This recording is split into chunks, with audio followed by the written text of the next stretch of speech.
You lied to me. You lied to me. You said surprise you. You said surprise you. My neck got little big sharks on my ankles. I drape out off my bra, I cut your bangles. I go military boys with the angles. Gotta upgrade the stars out of space for me. Lot of blue cash in a Good afternoon, Jets Nation. Welcome to the Jets Duo Show, episode 30. Got a lot of stuff to talk about, but before we get into that, I got to introduce my co-host, Italy Jet. How's it going, man? Man, it's been a long day. It's been a long week already. Can't wait for the weekend. But then you wake up yesterday and you wake up today and it's like Jets Twitter, there's always something going on. Always. It's either good or it's annoying. It's both. And, I was kind of confused with what you were talking about for a second. And then I remember this whole Asante Samuel, Darrell Revis, Sauce Gardner beef that's been going on lately. And, I'm sure we've just seen enough about that already. But, man, was that just crazy? Just to see Asante Samuel going at Sauce Gardner for no reason and then claiming he's one of the best cornerbacks in NFL history. And nobody backing him up at all, which is the funniest part. Like, you see the NFL posting who's the best cornerback in NFL history, and Asante Samuel's not even on the list. Have the NFL also posted Darrell Revis' 2009 highlights.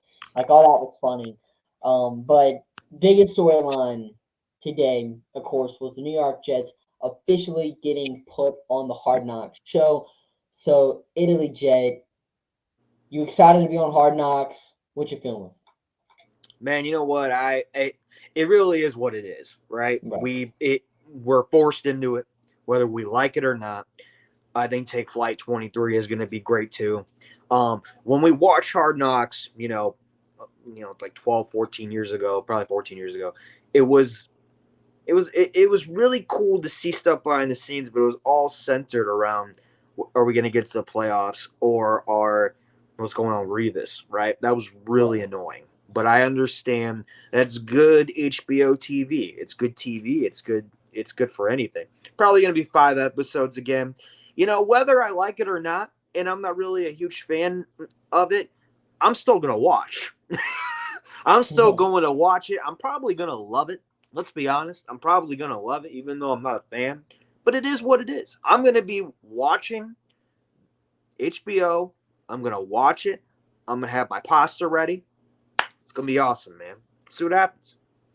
Exactly. And, I didn't get to watch Hard Knocks back whenever we were first on. It was probably a little bit too young for all of that. But now that the New York Jets are back on Hard Knocks, and it's kind of in almost like the same situation, we're getting like the center of this is like the New York Jets need to get back to the playoffs. We currently have the longest playoff drought in sports history. We've already been reminded enough. And then now Hard Knocks, we get Aaron Rodgers, like all the spotlight is on the New York Jets. And the 3013 posted something which I thought was pretty interesting: 9 notable Hard Knocks storylines to follow. Of course, the first one, and what we're going to do here, Ellie Jet, is I want you to tell me if you're excited to see these things on Hard Knocks, if you think this should be something we should see on Hard Knocks. We could go give like a play-by-play of what our thoughts on all these storylines are. So first off, and which should be the obvious, the addition of Aaron Rodgers. Come on. I think we're all excited to see that. I think they're going to focus on a few players, especially in particular. I think it's going to be Aaron Rodgers, Clemens, Q's contract situation, Zach Wilson, the whole wide receiver room, Brees Hall. On defense, I think McDonald makes a lot of sense too. CJ Mosley, even Morstead coming back to the team, the coaching staff, and why not? I think all of it, really. There's so much to talk about on Take Flight 23 and HBO Hard Knocks. I think they're going to cover it all. It's going to be a good job, but it just gives me so much of like the last time the Jets did Hard Knocks. It's going to be very, very interesting. And it will be interesting to see Aaron Rodgers, because this is like his first training camp with the New York Jets. Get to see how that whole thing goes. But it's also going to be super interesting to see Zach Wilson, how he's handling all this, just get the whole behind the scenes on that, whether or not he's developing and whatnot, just getting to see that progress is going to be super interesting as well.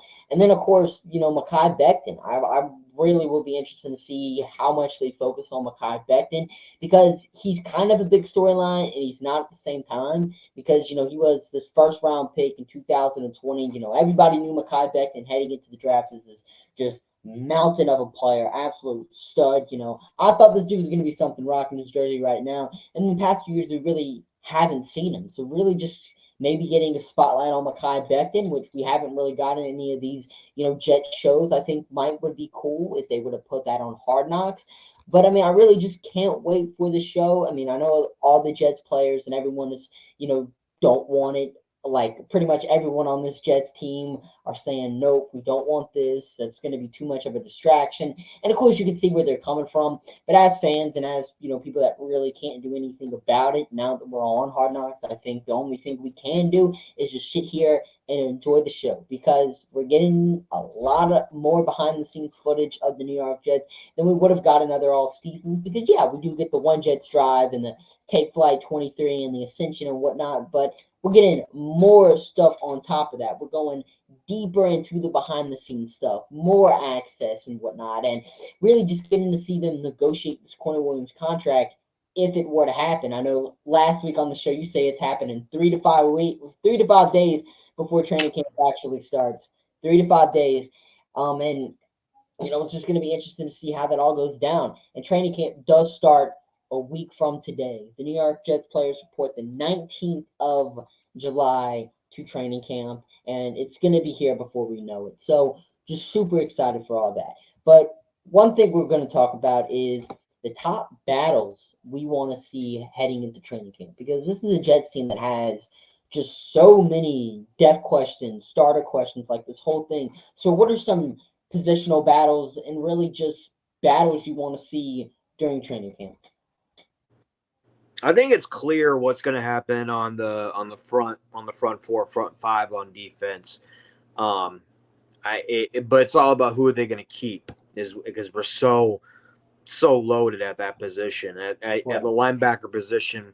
They have a lot of question marks. See if they're going to go with Sherwood or are they going to maybe pick up Quan back or maybe trade for someone. Not Seattle, the quarterback position, it's kind of like what are they going to do with Eccles? Are they going to keep Converse? Or are they not? Jets are known to keep all their draft picks their first year to develop and see what happens their second year. So we'll see what happens with that. Also, you got to know what's going to happen with the safety position. Is Amos going to start right away? I think he is. Is Trey Dean or Tony Adams going to be on the team? Or are they going to cut one of them and maybe go with 3 of them? Are they going to go with 5 linebackers? Are they going to go with 6 cornerbacks?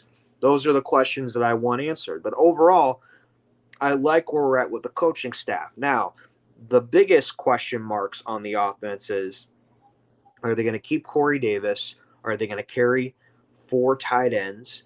What's going to happen with Mitchell and Becton fighting for the number 1 spot? Is Dwayne going to be ready with the rotator cuff? That's a hard injury to come back from at his age. So, and is Tomlinson going to bounce back? Is Joe Tippmann going to be that number 1 guy, or is McGovern going to take it? I personally think Joe Tippmann's going to take it. On the running back position, what's going to happen with Breece Hall? Are you going to bring in Cook? Is Carter going to step up? Is Knight going to step up, or is he going to get cut? Is he going to be the running back 2, or is he going to be 3rd string? We don't know. But my biggest question mark is the quarterback position. Aaron Rodgers, it's already a lock. You don't have to worry about that. As long as he doesn't get injured, the Jets are going to be golden. And if that offensive line can hold up, it's going to be great. Here's what I'm talking about. The backup role.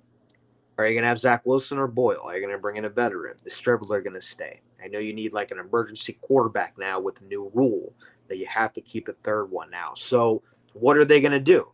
It's a huge question mark. That's a huge question mark for me. And I don't want to see Zach Wilson on the field, but I know they have a lot of faith in him.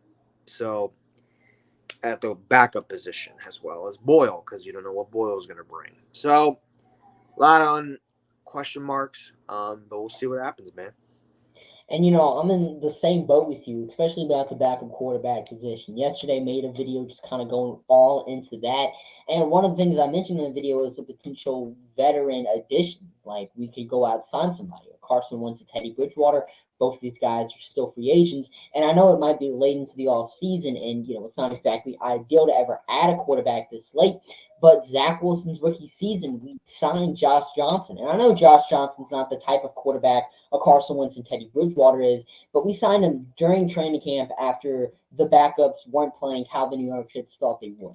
Mike White, wasn't meeting what the New York Jets wanted from him during training camp. The Jets thought they had to bring in a backup, or at least a veteran, someone that's been in the league for a while. So if the same thing happens with, let's say, Zach Wilson, Tim Boyle, Strebler, maybe the New York Jets feel inclined to say, hey, we're going to go ahead and sign a quarterback. Because if our idea is to keep 3 quarterbacks on the roster anyway with this new emergency backup rule, I would much rather have Rodgers, Carson Wentz, or Teddy Bridgewater and Zach Wilson than Rodgers, Wilson, and Boyle.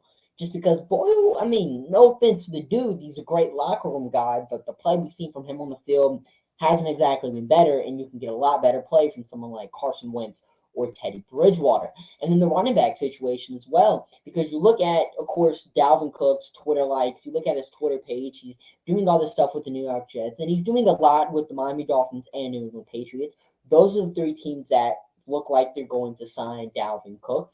But if the New York Jets are the favorite to land, and if we do end up signing Dalvin Cook, I just really want to see what happens with this running back room, because are the New York Jets potentially going to keep 5 running backs on the roster? Which sounds insane to say, but could we do that? Which, looking at the rest of this roster, I doubt that is something that would happen, but it's always a possibility, because the running back room has a lot of talent, but it also, that could be some biased thinking, because I'm thinking, no, we can't cut Michael Carter, that's my boy, but it might actually be something that happens, and the New York Jets might have a running back room looking something like Breece Hall, Dalvin Cook, Bam Knight, and Israel Abacanita, or does Bam Knight get cut? I feel like one a Knight or Carter definitely gets the boot if the New York Jets were to sign Dalvin Cook. So it's just going to be super interesting to see how the running back room looks if a Dalvin Cook signing would happen. Of course, that is a big if.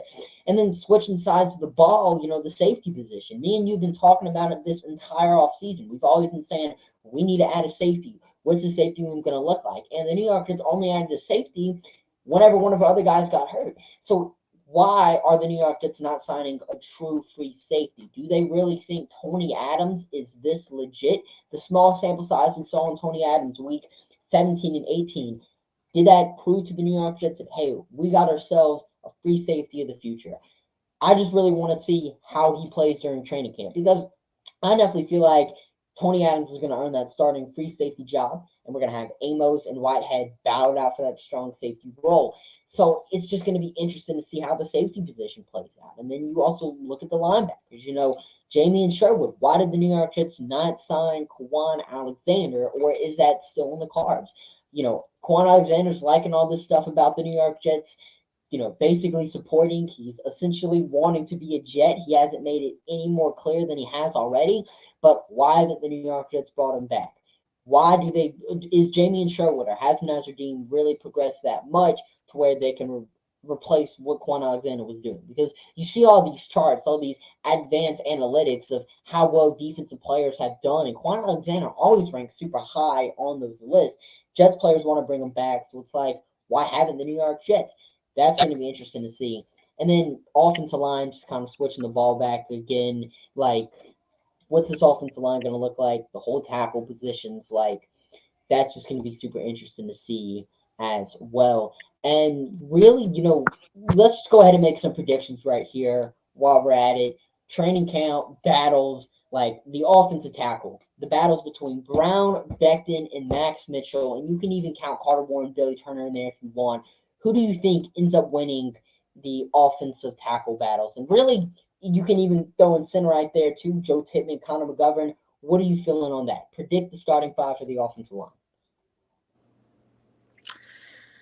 If we get the old Mekhi Becton from his first year in the Louisville Mekhi Becton with no injury, no limping on the third day, then I think there's a really good chance that he could really win the right tackle spot.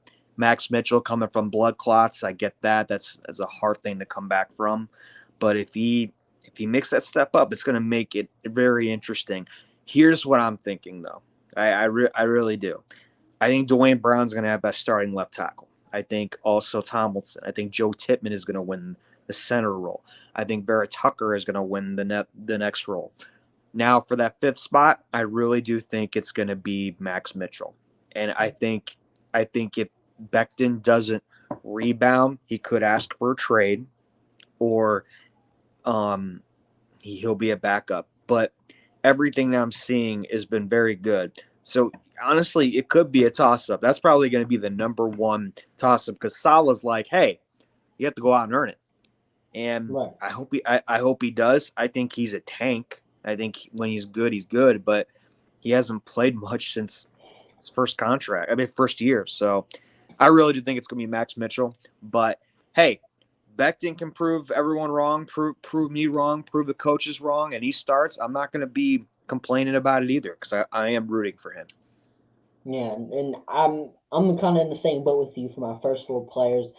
Sal was saying all of this about, I can't remember the exact quote, but basically something around the lines of Dwayne Brown's probably not going to lose that left tackle job because, like, the New York Jets really like Dwayne Brown. They really think he's this reliable player. But, of course, with all the rotator cuff, it's going to be interesting to see how that plays out with Dwayne Brown because, he is pretty old. He's close to 40, if not already 40. But I just also don't see us putting him on the bench because he's getting paid around $11 million this season. So that's just going to be interesting to see. But then the guards, I feel like, you got to play Tomlinson. Dude's getting paid a lot of money this season. And the center, I really think Joe Tippmann can win it. It's his job to lose. That's what everyone's been saying. We barely gave Connor McGovern any money. I say barely. He's getting paid $1 million. But NFL terms, that's, not exactly a lot of money. And especially compared to what his last contract was. He was just getting $9 million a year, and then all of a sudden he's getting $1 million. So that kind of shows how much his value's decreased over time. And really, it just shows that the Jets want him back as a backup. They want Tippmann to start. But if Tippmann does win that starting job, I think that's impressive in his own right because McGovern was a top 15 center in the NFL last year. So if Joe Tippmann's beating out a top 15 center play, I think that's great to see in a rookie, and that only means the sky's the limits for this dude. Right guard, definitely going to be Elijah Barrett Tucker. Jets have preached about his all-pro ability at right guard, or really just a guard position, because who knows? He might be at left guard. He can play wherever all off season. So Barrett Tucker's going to be guard. And I'm really going to go with Mekhi Becton at the right tackle spot. And that might just be my bias speaking because I'm really rooting for this dude and I really don't want to buy a New Jersey. But we're just going to have to wait and see on that because, honestly, I could see Max Mitchell winning that job. We know the New York Jets really like this dude. He's a fourth-round pick. Everyone's saying he's going to be a developmental prospect. He's barely going to see any playing time year one. And the next thing you know, he's starting week one of his rookie year. None of us thought that was going to happen. So if Max Mitchell was already that ahead of schedule heading into year two, what is he going to look like? Now, of course, the blood clots could have set him back. We're just going to have to wait and see on that. But that's just going to be interesting to see. Another thing I want to ask you about is the tight end position, because that's also going to be super interesting to watch during training camp as well. Because you have your Tyler Conklin, you have your CJ Uzomah. I feel like those guys definitely are going to make it. But then you have Jeremy Ruckert. We know he's going to make it as well. But what spot on the roster do we see Jeremy Ruckert? Is he going to beat out CJ Uzomah for that tight end 2 spot? Does he even beat out Tyler Conklin, which is kind of a crazy statement to make, but does he make that leap? And then what do the New York Jets carry 4 tight ends on the roster again? And then who would that 4th tight end be? Would it be Zach Kuntz? Would it be Kenny Yeboah? What are we thinking for the tight end room? I think Yeboah is going to be on the practice squad, and I think they're going to keep Kuntz, Rucker, Uzomah, and Conklin. I'll tell you why. I think they don't, like I said, JD doesn't cut his first year on draft picks. He always wants to develop them. With a guy like Kuntz, it's kind of hard to cut him. He's so damn tall. He had a better year in his senior junior years in college, making the leap and making those steps. I know he hasn't really been doing that great in OTAs, but I think overall maybe they might try him out as fullback. I don't think Bodden makes this team because Hackett loves his fullbacks, loves his tight ends. We could see Ruckert and Kuntz have a role not only in special teams but as a fullback position because Ruckert's a very good blocker as well, and so is Kuntz. So it's going to be very interesting to see what happens in the tight end position. I think they keep 4, and they put Yeboah on the practice squad. But I think you're going to see Rucker get a lot more touches this year. I think you're going to see Uzama get some more touches this year. I think you're going to see Conklin get some more touches this year. Now that you have a quarterback now that is, been MVP twice in the last 5 years, he only had one down year with not having the people that he had in front of him. He could have an MVP year again. You never know with the team that we have, and that's important when it comes to tight end position. I feel like we are there. I feel like we're going to carry 4. And I definitely agree with everything you said right there. Just whether or not keeping Kuntz is just gonna be interesting because, as you said, the Jets haven't cut any of their draft picks first year. Like that's something Joe Douglas, Robert Saleh just haven't done, and maybe that continues this season. It's just going to have to depend on what they see from Kuntz and whether or not they believe this dude can have a role with this team. Because the only reason I feel like we took him is just of his athleticism because of the height. I mean, finding a player like Kuntz is just so rare. The Jets are just going to need to think like, can we develop this athleticism? Can Kuntz and Ruckert be a tight end tandem for the future or not? That's just going to be interesting to see. But definitely agree with that Ruckert statement right there. I mean, in OTAs, and I know this is OTAs, they're not wearing any pads or anything, but he played great. Like he was one of the star players of OTAs. So in training camp, we're going to have to see if Jeremy Ruckert can continue progressing like that and whether or not he can remain a star. Because last year, he was dealing with that foot injury all season and I feel, and I like to kind of say that Michael Floyd didn't even really use our tight ends a whole lot either because we barely saw CJ Uzama do anything. And the New York Jets signed him, I want to say we gave him $7 million a year. He's making more than Tyler Conklin, and we barely even used Uzama really until late in the season. He had that great game against the Detroit Lions where he caught 2 touchdowns. He made that play against the Jacksonville Jaguars in which he caught that long ball from Chris Streveler, which probably could have resulted in a touchdown if Aaron Rodgers threw him the ball. Whenever we signed Uzama, he was this big yards after the catch tight end. Everyone was praising him about that ability, and we never really got to see that with the New York Jets in year one outside of maybe one game. So if we can get Uzama more involved, I really think him and Rodgers can create a lot of chemistry. And of course, we know what Tyler Conklin can do. He can be that nice, reliable target. And I really just think the tight ends are going to flourish.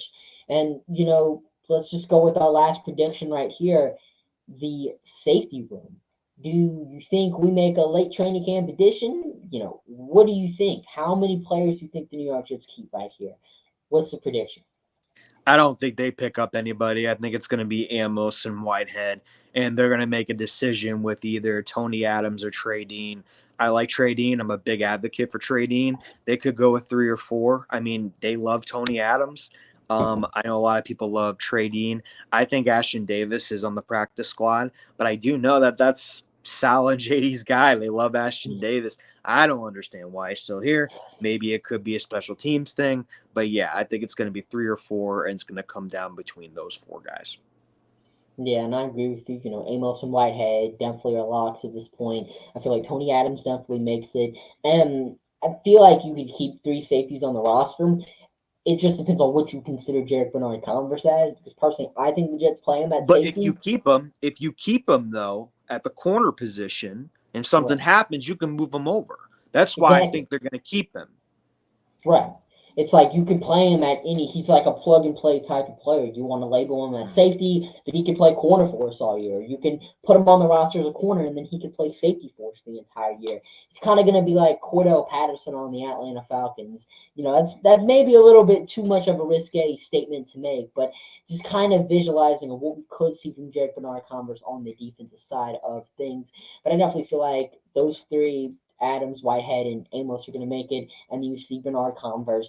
My only thing with Tony Adams not making the roster is unless the New York Jets are planning on converting him to free safety, I just don't see Tony Adams making it because he played mainly strong safety during college, but he did do a good job carding tight ends and whatnot. So maybe the New York Jets believe he has that free safety ability, but it's like we're just so loaded with strong safety. Do we really need another on the team?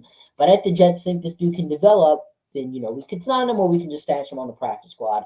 That's just going to be interesting to see right there. But then kind of moving on to our last question, and we've kind of basically answered this right now, but just to give this definitive answer, is the New York Jets roster set? Like, are you comfortable with this roster? Do you think this is a roster that could take us to the AFC Championship game, could take us to the Super Bowl, compared to the last time we were on Hard Knocks, whenever Rex Ryan was our head coach, we had Mark Sanchez, that whole group. Do you think this is a roster reminiscent of that? Is this better? That whole 9 yards. Is this roster set? As of right now, playoff team, yes. Super Bowl team, I don't know. That's a remain to be seen with me because this is going to be a long summer. I mean, we got like a month and a half left until the season starts on September 11th. So we got a month and a half to see what we do at free agents, waivers, trades, and just see what happens to really round out this roster. I can tell you this, it sucks that Chuck Clark's not there, and we don't know what's going to happen with the injuries, bouncing back injuries. Breece Hall, Vera Tucker, everybody, Dwayne Brown. Is Garrett Wilson, Sauce Gardner going to have an even better second year? We don't know. It's going to be so interesting once these guys get in pads and once they get out on the field to see what this team is really made of. Because of all the crap that's been happening this summer on social media with Klecko and then Revis and Sante Samuel, I mean, same old Jets. It's the same old Jets. But I do believe in this team that we can make the playoffs. I just want to see a full picture of what the final roster looks like, and then I can answer that question going forward. And that's a really great answer to that, because on paper, this looks like a playoff team, caliber 100%. Right, like it checks all the boxes. Like every box is checked with this team. But on the field, can it replicate? Because, you look at it on paper, you don't see that, Breece Hall tore his ACL last year. Elijah Vera Tucker had a season-ending injury. All these other things are adding to the mix. And, even going deeper into this coaching staff, because, we're talking a lot high on Nathaniel Hackett, but is Nathaniel Hackett going to come back and be the offensive coordinator if he was in Green Bay? Because he's the play caller now with the New York Jets. And is this actually going to matter? Because in Green Bay, he was a super successful offensive coordinator, but didn't call the plays. Goes to Denver, starts calling plays, and gets fired before the season even is over. So how's Nathaniel Hackett going to do as the play calling? You just got to go into all these levels of the coaching staff. And honestly, I definitely feel like this is, close to a set roster, but it's just going to be interesting. But, we still have those questions left answered about injuries and whatnot and all these other risks we're hoping will pan out, which is all this. So training camp is just going to hopefully answer a lot of those questions for us, and just definitely excited whenever training camp starts up in a week. Now let's move on to closing thoughts. One last thing you want to say, get out of your mouth before we leave this show. Get your popcorn ready. Get your pasta ready. Get whatever favorite food you want, dessert, whatever. We're on Hard Knocks. Take Flight 2023 is coming back soon. I love to see Aaron Rodgers back in that Jets uniform. I hope everyone's been rested up because this is going to be an exciting year. And whatever happens this year, whatever happens in training camp, just knock on wood, no injuries, no setbacks. Give me a healthy team. That's all I care about. Go Jets. And perfectly said. We don't want a Carl Lawson situation 2.0. God, would that be awful. Knocking on wood for a second time. My closing thoughts right here. Darrelle Revis is one of the best cornerbacks of all time. Better than Asante Samuel. Sauce Gardner, he's a stud. That's what I'm in on right now. Ladies and gentlemen, thank you for watching the Jets Duo Show. Until next time, peace. You lied to me. You lied to me. You said surprise. You said surprise. My neck all low, big sharks on my ankles. I drape out off my bra, I cut the bangles. I go military boys with the